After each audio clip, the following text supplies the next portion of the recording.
এই কোরআনটা হচ্ছে একটা সম্মানিত কিতাব।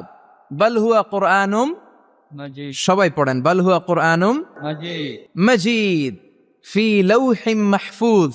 এটা হচ্ছে কোরআনে মাজিদ, সম্মানিত কোরআন। আর এই কোরআনের বাড়ি হচ্ছে লৌহে মাহফুজে। আল্লাহ কোরআনের জন্য একটা বাড়ি বানিয়ে দিয়েছেন। সপ্ত আকাশেরও উপরে সিদরাতুল মুনতাহা, তার উপরে বাইতুল মামুর, ফেরেশতাদের কাবা, তার উপরে আল্লাহ তাআলা কোরআনের জন্য একটা ডুপ্লেক্স বাড়ি বানিয়ে দিয়েছেন, যেটার নাম লৌহে মাহফুজ। চিল্লায় পড়েন আল্লাহু আকবার। কোরআনের জন্য আল্লাহ বাড়ি বানালেন আর বললেন বাল হুয়া কোরআনুম মাজিদ, বরং এটা হচ্ছে কোরআনে মাজিদ।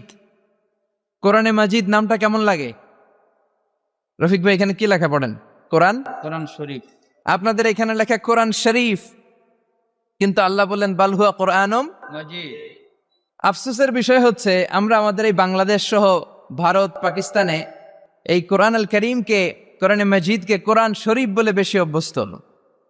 কিন্তু কোরআনের ভেতরে কোথাও কোরআনকে কোরআন শরীফ বলা হয় নাই। বিশ্বনবী সাল্লাল্লাহু আলাইহি ওয়াসাল্লাম তার হাদিসের কোথাও কোরআনকে শরীফ বলে নাই। আরবরাও কোরআনকে কোরআন শরীফ বলে না। এখন থেকে কোরআনকে কোরআন শরীফ বলবেন না কোরআনে মাজিদ বলবেন?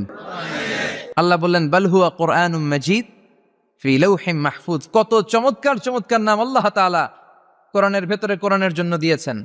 আবার রব্বুল আলামিন বলেন ইন্নাহু লাকুরআনুন কারীমুন ফি কিতাবিম মাকনুন। নিশ্চয় এটা হলো সম্মানিত কোরআন, নিশ্চয় এই কিতাবটা হলো মহিমান্বিত কোরআন। আর গোপন একটা কিতাবের মধ্যে এই কোরআনটাকে সংরক্ষণ করেছে কে?